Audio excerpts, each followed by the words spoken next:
Oh, hi! Welcome back to our vegan kitchen. You just caught me. I was peeling some apples for this apple donut recipe that we're making today. I know.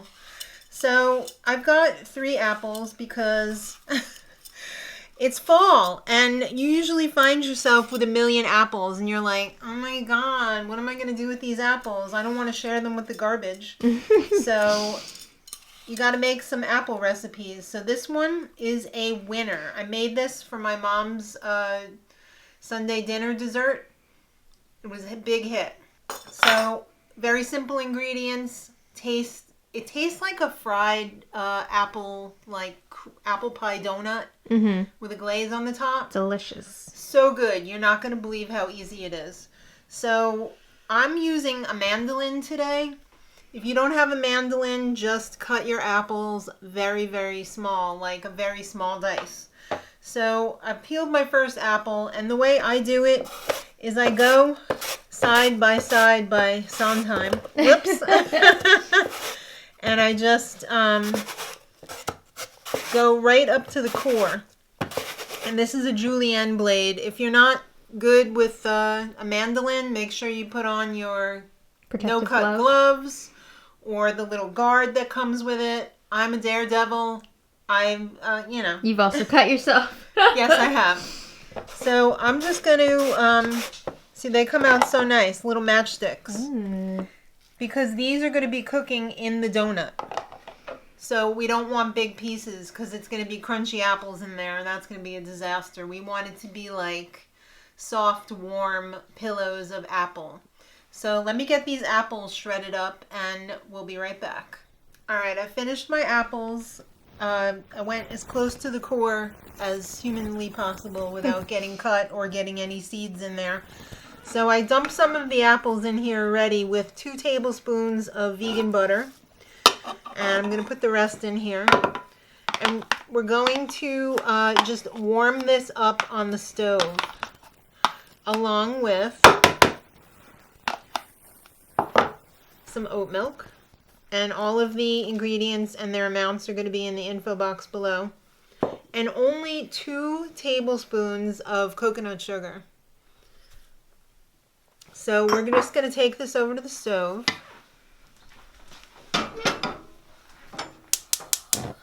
Going to put it on super low. And we're just going to heat this up enough to melt the sugar and basically knock down the apples a peg. We don't want to beat them up. They're full of themselves, though. Yeah, we just want to let them know that we're not happy with them. So we don't want to cook them. We just want the sugar to melt. We want the butter to melt. And we want the apples to feel a little bit bad about themselves. And then build them back up again. Right. We'll turn the heat off and let it cool off for a few minutes before we add the rest of the ingredients. All right. You can see, not cooked, just humiliated. So now we're going to add our dry ingredients. I've got some pumpkin pie spice in there. I've got some baking powder in there. Just going to put those in. And I have some gluten-free 1-to-1 flour. You could also use regular flour. However, I feel like if you use regular flour, you should knock down the baking powder to like 3/4 of a teaspoon instead of 1.5 teaspoons. Because regular flour just doesn't need as much lift. So we're going to gently mix this until it's well combined. And then you could see I've got my donut pan ready to go right there. And we're going to load these up into the donut pan. When I made these on Sunday, I made them a little bit thin. I'm going to try and make a little more thickums today because I want it to be a little bit more like a hefty, you know? So we're going to try them a little bit thicker today. So I'm not sure how many we're going to get out of this. We will see. 6 to 8, I would say. So that looks pretty good. And just make sure you got all the flour incorporated. All right. So now I like to do it like a crazy person. What does that mean? I'm very, I don't know. Sloppy? How do you say anal? Okay. About my donuts. I thought you were going to say sloppy. No. But I see you're cleaning it up. Yeah. So you want to just make sure that little thing in the middle is exposed. Otherwise, it's going to look weird. Are you the anal retentive chef? I might be. I might be the female version of the anal retentive chef. I could, if I was only so lucky. Mm. So these are going to go into a 350 degree oven for, I'm going to say 40 minutes in this new Thickum variety. But we'll give you an update on the time. Yeah. But I'm going to finish filling these in, and then we're going to pop it in, and we're going to let them cool completely when they come out.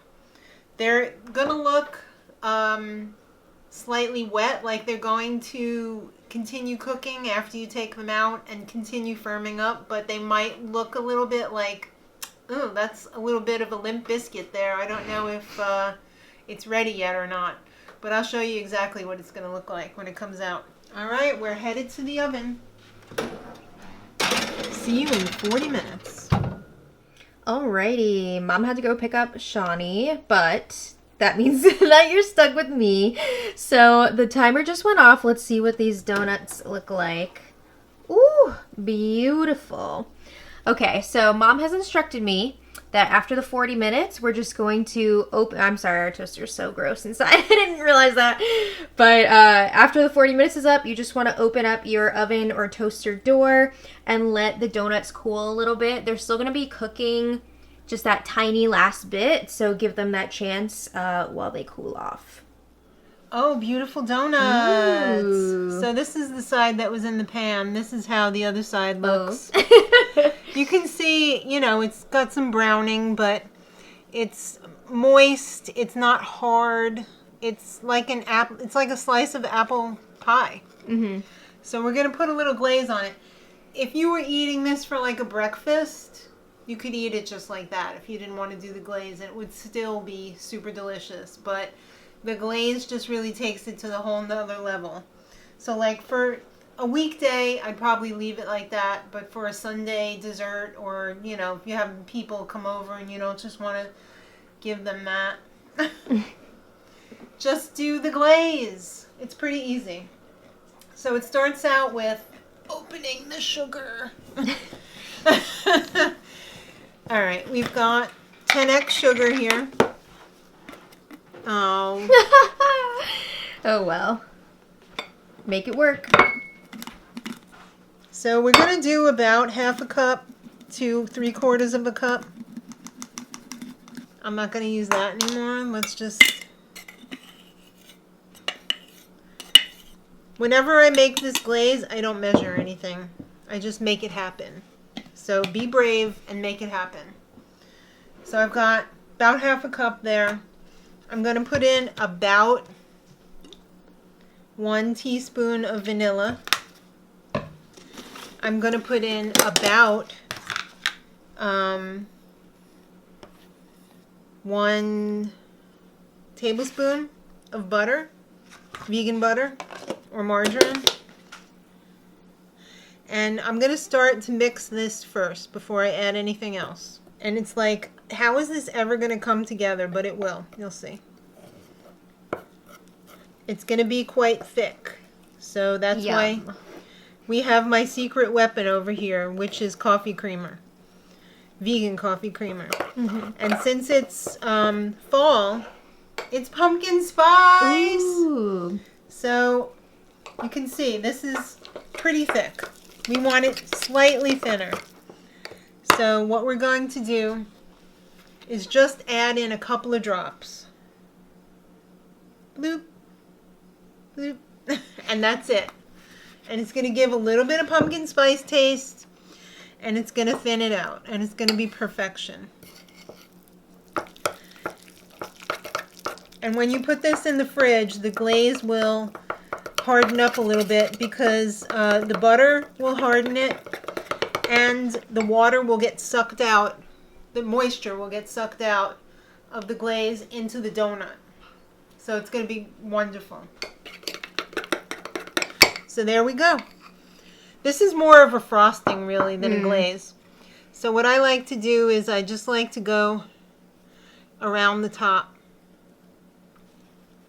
Oh, baby. Yeah. So, like, that's more than enough for these 7 donuts. The recipe made 7. 7 hefty donuts. Oh, it's so beautiful. It is.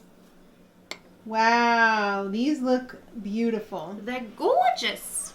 Are you ready to apply them to your face? Yes. Oh my goodness. I think I'm going to give this one a try. Okay. It feels nice and squishy. Yes. Beautiful. Oh, it smells like heaven. When these were baking earlier, the whole house smelled like apple pie. Smelled like we need to put this house up for sale because the first person who walks in is going to want to buy it. I want this like house. That. Yeah. Mmm. Delicious. Mm-hmm. And it doesn't have... Sorry, I'll finish chewing first. It doesn't have, like, that lardy feel that fried donuts have. This is wonderful. It's not too sweet. It's not too tart. Mm-hmm. That's so good. Yeah. I used Honeycrisp apples. I wouldn't recommend using too tart an apple because unless you like tart apples, but I feel like the Honeycrisp or like a Red Delicious or a Gala would work really well. Good to know. And that glaze icing on the top. It's just enough. Perfection. Oh, I'm probably just going to eat this right now, even though it's like... I'm probably going to have one too. Yeah. We need a little lunch dessert. I'm going to put this down for now, but I am going to finish that after. But, ooh, that is spectacular. Tastes like fall, honestly. It does. Tastes like fall. And if you want to sell your house, make these. Yeah, so let us know if you do give these a try. I think you should. And if you're not already subscribed, why not subscribe? It's free. Yeah. Let us know in the comments what you thought about this recipe, and thank you for watching. And check us out on TikTok. Oh yeah, check us out on TikTok. Our username on there is Vegan as Fork, and we post some fun stuff on there. So it's a lot of fun. Check us out. Yep. And until next time, much love.